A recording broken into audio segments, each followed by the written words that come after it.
امریکی محکمہ خارجہ نے سابق وزیر اعظم کے الزامات کو بے بنیاد قرار دے دیا۔ امریکی محکمہ خارجہ کے ترجمان سے بانی پی ٹی آئی کے برطانوی اخبار میں کالم پر سوالات۔ میتھیو ملر نے فوجی اڈے نہ دینے پر امریکہ کے ناراض ہونے کے الزام پر سوال کیا گیا۔ ترجمان نے کہا کہ ایسی کوئی بات نہیں۔ میتھیو ملر نے مزید کہا کہ پاکستان میں صاف اور شفاف انتخابات ہوتے دیکھنا چاہتے ہیں۔ سپریم کورٹ میں تاحیات نااہلی کیس کی سماعت، چیف جسٹس نے ریمارکس دیے۔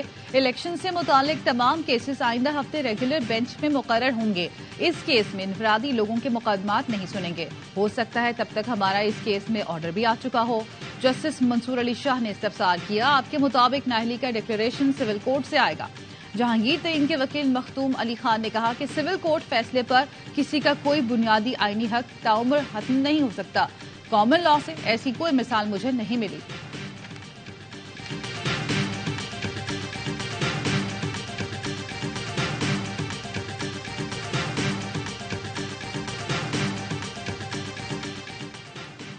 لاہور کے علاقے بابا اعظم میں گھر میں آگ لگ گئی، 4 بچے جھلس کر جاں بحق۔ ریسکیو ذرائع کے مطابق کمرے میں آگ چولہے سے لگی۔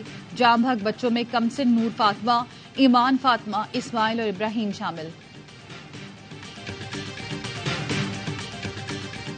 سیکیورٹی فورسز کا ٹانک میں انٹیلیجنس بیس آپریشن فائرنگ کے شدید تبادلے میں 2 دہشت گرد مارے گئے۔ آئی ایس پی آر کے مطابق ہلاک دہشت گردوں میں انتہائی مطلوب گل یوسف الطور شامل ہے۔ دہشت گرد گل یوسف کے سر کی قیمت 25 لاکھ روپے مقرر تھی۔ سیکیورٹی فورسز قوم کے شانہ بشانہ ملک سے دہشت گردی کی لعنت کے خاتمے کے لیے پرعزم ہیں۔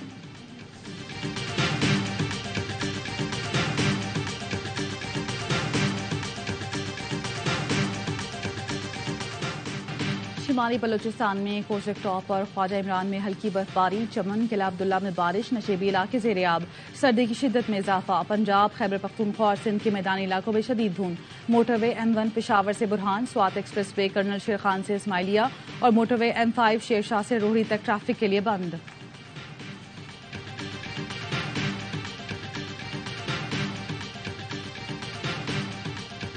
of the commission or the tribunal to say that you disqualified for life. Where is that provision? Next election jab aa raha hai, to how is he still disqualified?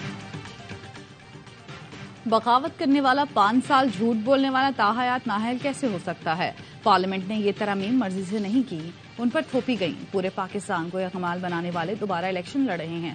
تاحیات نااہلی کیس میں چیف جسٹس کے remarks, کہا تاحیات نااہلی کی کوئی منطق ہونی چاہیے، یہ نہیں ہو سکتا فیصل وارڈا ندامت دکھائے تو معاملہ عدالتی موڈ پر چلا جائے، موڈ ہو تو تاحیات نااہلی، موڈ ہو تو چھوڑ دے، ایسا نہیں ہوتا۔ توبہ کا اصول تو اسلام میں بھی ہے، انسان صراط مستقیم پر واپس آ سکتا ہے۔ جسٹس قاضی فائز عیسیٰ نے عدالتی معاون سے پوچھا، اگلے الیکشن کے لیے کوئی کیسے نااہل ہو سکتا ہے؟ ضیاء الحق نے باقی سب انگریزی میں لکھا، امین اردو میں لکھا۔ کیا ضیاء الحق کو امین کی انگریزی نہیں آتی تھی؟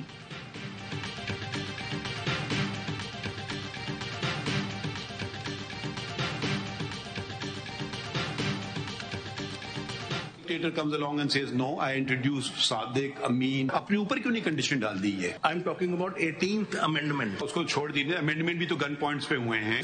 جتنی بھی آپ ان کو حقارت کی نظر سے دیکھیں گے وہ ہمارے الیکٹڈ ریپرزینٹیٹیو ہوتے ہیں، ان کی کیومولیٹو وزڈم ہے۔ عامر اور سیاستدانوں کو ایک ساتھ نہیں پرکھا جا سکتا۔ ڈکٹیٹر کہتا ہے یہ ترامیم کرو نہیں تو میں 25 سال بیٹھا رہوں گا۔ عامر کو ہٹانے کے لیے پارلیمان اس کی بات مان لیتی ہے۔ آئین میں ترمیم بھی گن پوائنٹ پر ہوتی رہی ہے۔ چیف جسٹس قاضی فائز عیسیٰ کے ریمارکس، پارلیمنٹ نے ایک قانون کی کتاب بنا کر ہمیں دی، ایک شخص ٹہلتا ہوا آیا اور کہا نہیں یہ سب ختم۔ عامروں نے صادق اور امین والی شرط اپنے لیے کیوں نہیں ڈالی؟ منافق کافر سے بھی برا ہوتا ہے۔ ایوب خان نے آ کر سب کو باہر پھینکا، میرے والد سمیت سب کو الیکشن کے لیے نااہل کیا۔ میرے والد کی غلطی یہ تھی کہ انہوں نے پاکستان بنانے میں مدد کی تھی۔ آئین کا تقدس تب ہوگا جب ہم اسے مانیں گے، یا تو ہم کہہ لیتے ہیں کہ بندوق کا تقدس مانیں گے۔ ڈکٹیٹر کا نام لینے میں دشواری کیوں ہو رہی ہے؟ یہاں بیٹھے 5 ججز کی دانش پارلیمنٹ میں بیٹھے لوگوں سے زیادہ کیسے ہو سکتی ہے؟ شکر ہے آرٹیکل 62(1)(f) کی اہلیت کا معیار ججز کے لیے نہیں۔ اگر ججز کے لیے ایسا معیار ہوتا تو کوئی بھی جج نہ بن سکتا۔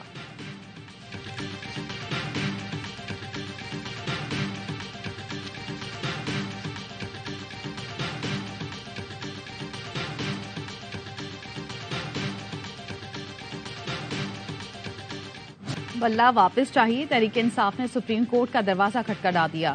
انتخابی نشان سے متعلق پشاور ہائی کورٹ کے فیصلے کے خلاف پٹیشن دائر کر دی، درخواست پر فوری سماعت کی استدعا۔ بیرسٹر گوہر نے پریس کانفرنس میں کہا، سربراہ پی ٹی آئی نے کبھی نہیں کہا کہ چیف جسٹس پر اعتماد نہیں، پارلیمان اور عدلیہ دونوں سپریم ہیں، بائیکاٹ کی طرف بالکل نہیں جائیں گے، ان کو بے نقاب کریں گے۔ امیدواروں کو نشان نہ ملا تو بھی ہر جگہ ہمارا امیدوار ہوگا، ہمارے امیدواروں کی اسکروٹنی نہیں کی گئی، ہمیں کس جرم کی سزا دی جا رہی ہے؟ ہمارے 800 سے زائد امیدواروں کے کاغذات مسترد کر دیے گئے، فارم ایسے مسترد ہوئے کہ اسلام آباد ہائی کورٹ نے بھی حیرت کا اظہار کیا، اتنی بڑی تعداد میں ووٹر سے حق لیں گے تو کیا دنیا اس پروسیس کو تسلیم کرے گی؟ امید ہے عدلیہ ان معاملات میں جلد مداخلت کرے گی۔ لطیف کھوسہ کا کہنا ہے، بلے کا نشان ملے نہ ملے، پی ٹی آئی ایک ہی نشان پر الیکشن لڑے گی، ساری قوم تماشا دیکھ رہی ہے، ایک جماعت سے ظلم اور زیادتی ہو رہی ہے۔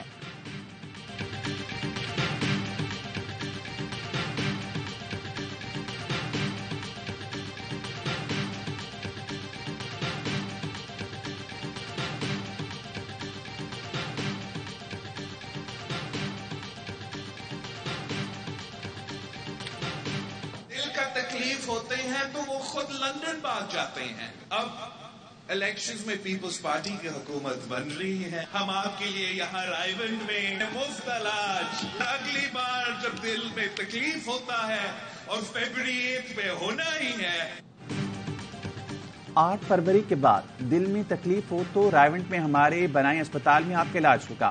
بلاول بھٹو نے رائےونٹ میں لیگی قیادت پر تیروں کی بارش کر دی، کہا رائےونٹ میں مفت علاج کی سہولت نہیں، دل کی تکلیف ہوتی ہے تو خود لندن بھاگ جاتے ہیں۔ اس وقت بھی کہا تھا اتنا دور جانے کی ضرورت نہیں، کراچی میں ہم نے NICVT بنا دیا ہے، وہاں علاج کرائیں، ہم نون لیگ یا پی ٹی آئی کی طرح جھوٹے وعدے نہیں کر رہے۔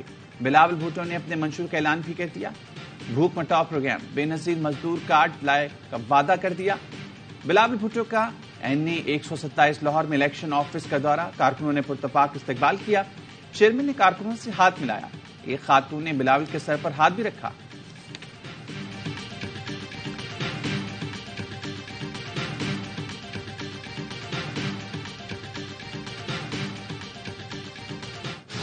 کاغذات نامزدگی مسترد اور منظوری کے خلاف اپیلوں پر سماعت، شیخ رشید، اعجاز الحق، اختر منگل سمیت متعدد سیاسی پہلوانوں کو اکھاڑے میں اترنے کے لیے گرین سگنل مل گیا۔ بانی پی ٹی آئی کے میاں والی سے کاغذات مسترد کیے جانے کے خلاف اپیل پر سماعت 7 جنوری کو ہوگی۔ NA 15 مالسہرہ پر ٹریبیونل نے نواز شریف اور کیپٹن صفدر کو آج بلا لیا۔ شاہ محمود، زین قریشی اور مہربانو قریشی کی اپیلوں پر سماعت 6 جنوری کو مقرر۔ فواد چودھری، پرویز الہی، مونس الہی، فہمیدہ مرزا اور ذوالفقار مرزا کی درخواستوں پر ROs کو نوٹس جاری۔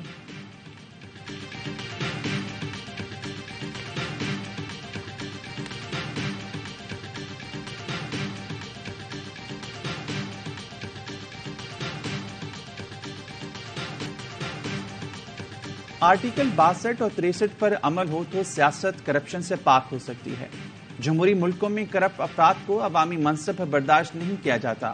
امیر جماعت اسلامی سراج الحق کہتے ہیں ملک میں اقتدار جمہور نہیں خاندانوں کے گرد گھومتا ہے۔ سابق حکمران پارٹیوں نے سیاست میں گالن گلوچ کو پروان چڑھایا۔ سیاست اہلیت نہیں NRO کی بنیاد پر چل رہی ہے۔ سیاسی گھٹن دھند کا موسم آئین کی بالادستی سے ہی نکھر سکتا ہے۔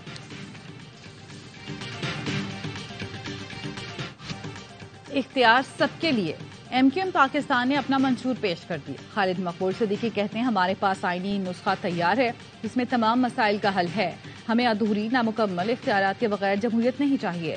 مصطفیٰ کمال بولے سندھ کے وزیر اعلیٰ کو ہزاروں ارب روپے وفاق سے ملے، کوئی ان ہزاروں ارب کا حساب دینے کو تیار نہیں۔ فاروق ستار بولے ہمارا منشور 25 کروڑ عوام کو غلامی مایوسی سے نجات دلانے کا نسخہ ہے۔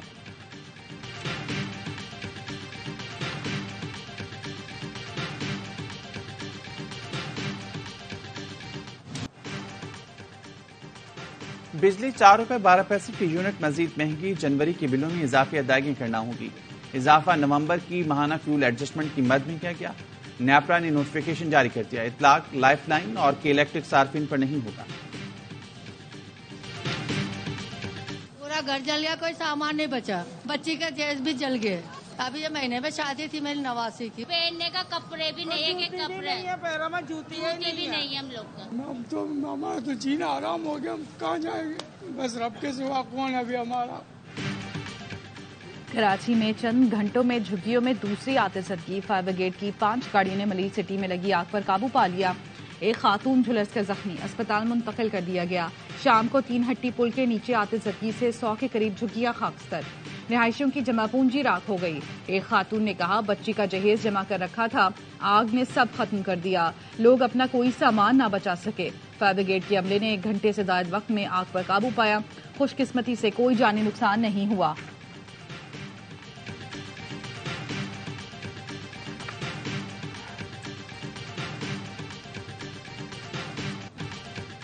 خان یونس میں اسرائیل کی گھر پر بمباری، بچوں سمیت ایک ہی خاندان کے 14 افراد شہید ہو گئے۔ حملے میں درجنوں افراد زخمی ہو گئے، متعدد ابھی تک ملبے تلے دبے ہیں جن کو نکالنے کا کام جاری۔ اسرائیلی طیاروں نے خان یونس میں ہلال احمر کے دفتر کو دوبارہ نشانہ بنایا۔ حملے میں 3 فلسطینی شہید، متعدد زخمی ہو گئے۔ اسرائیلی فوج نے العمل اسپتال کو کئی گھنٹوں سے گھیر رکھا ہے، کسی کو اسپتال کے اندر جانے کی اجازت نہیں دی جا رہی۔ ایمبولینسز کو روک کر بھی زخمیوں اور بیماروں کا داخلہ بند کر دیا گیا۔ غزہ میں شہادتوں کی مجموعی تعداد 22,438 ہو چکی ہے، جن میں 9,600 سے زائد بچے شامل ہیں۔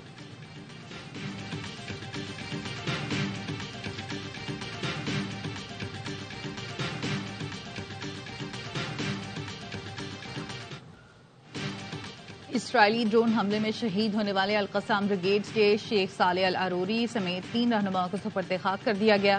بیروت میں حماس رہنماؤں کی نماز جنازہ میں حماس اور القسام بریگیڈ کے مجاہدین سمیت ہزاروں شہریوں نے شرکت کی۔ اسرائیلی حملے میں شیخ صالح العروری کے ساتھ 2 کمانڈرز عزام الاقرا اور محمد الرئیس بھی شہید ہو گئے تھے۔